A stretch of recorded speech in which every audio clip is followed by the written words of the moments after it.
hello friends मुझे स्वागत जनाऊँ green man FD channel रे देखंतु ए वीडियो रे देखिबा ओडिशा स्टाफ सिलेक्शन कमिशन तरफ गोटे रिक्वायरमेंट आसीची कौन होची से रिक्वायरमेंट कौन अछि ना देखंतु आपनकर ट्रैफिक कांस्टेबल आसुची जोटा कि केते वैकेंसी अछि देखिबा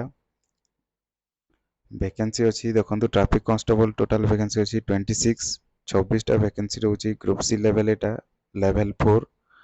आपणकर 19,900 बेसिक पे सहित एटा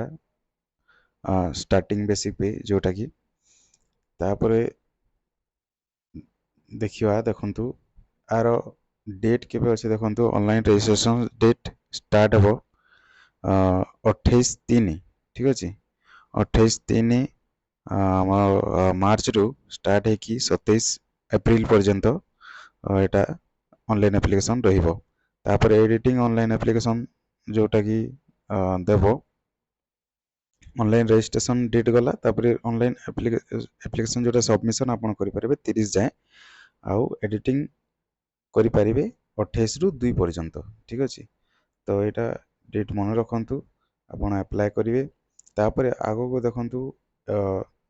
एसआई आसीबार चांस रहुची एसआई 21 टा ना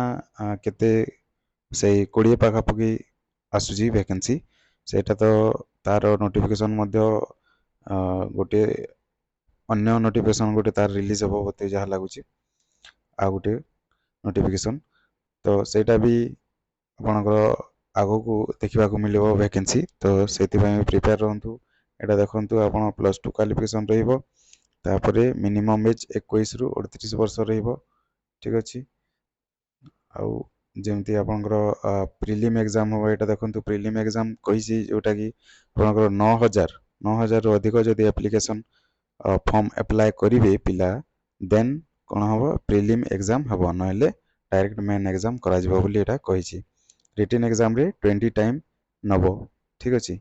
कैंडिडेट केते नबो रिटन एग्जाम रे 20 टाइम्स नबो त फिजिकल को ठीक अछि देखंतु एटा फिजिकल देइछि आपणकर हाइट हेगला 168 जनरल पुआ पिला मानक पई general CBC general SCBC women पई देइछि देखंतु 158 ठीक अछि एससी एसटी हमर मेन हला 163 एससी एसटी वुमेन हला 153 तापर एटा वेट देइछि चेस्ट आपनकर एक्सपेंड करिकि 5 सेंटीमीटर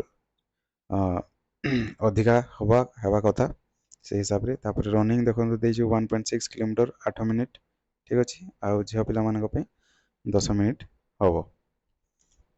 तो ए बोलिया सब एटा फिजिकल गला तापर रिटन फिजिकल तो सब क्वालिफाइंग रिटन आपण जति भलो करले से हिसाब रे आपनकर सिलेक्शन हे पारिबो तो आपण रिटन पई